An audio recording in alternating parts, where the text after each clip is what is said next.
Hi, shalom. My name is Rachel Korazim, and oftentimes when people come to Israel on tours, they ask me to do a talk just before they go to Yad Vashem to talk to them about the impact of the Holocaust on Israeli society. And I know what happens when you think about that. You think that immediately I will start talking to you about memories of smoke and gas chambers and such. Yes, I can do that, and they are important, but not today. Today, I want to invite you to look at a totally different angle of the impact of the Holocaust on Israeli society, and in general, on Jewish society by and large. So please meet Blanca Korazim. She was my husband's grandmother. Now, both my husband and I are coming from Jewish families from Budapest. And obviously, all four of our grandparents were Holocaust survivors.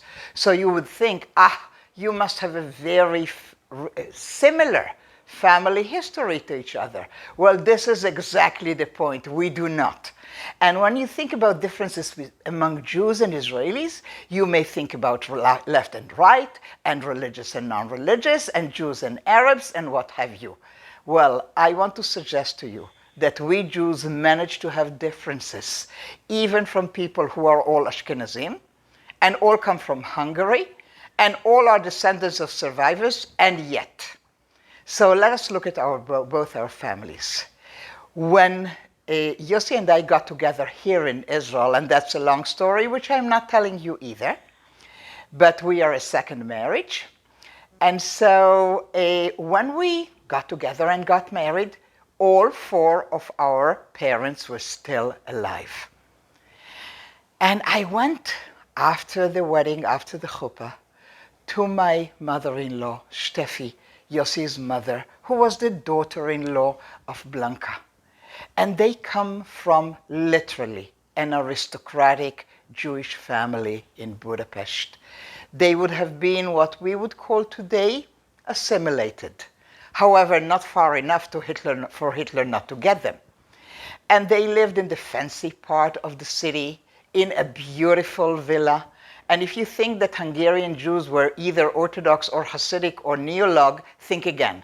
Because some of them did not pray neither in the big Dohain synagogue that you may visit or in any other of the Stibalach. Some of them had their spiritual experience at the opera.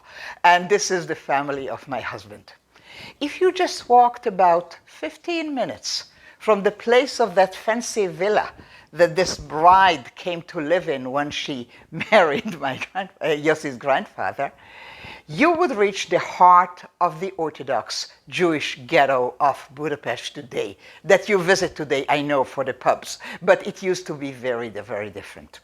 My grandmother, on the other hand, barely finished elementary school.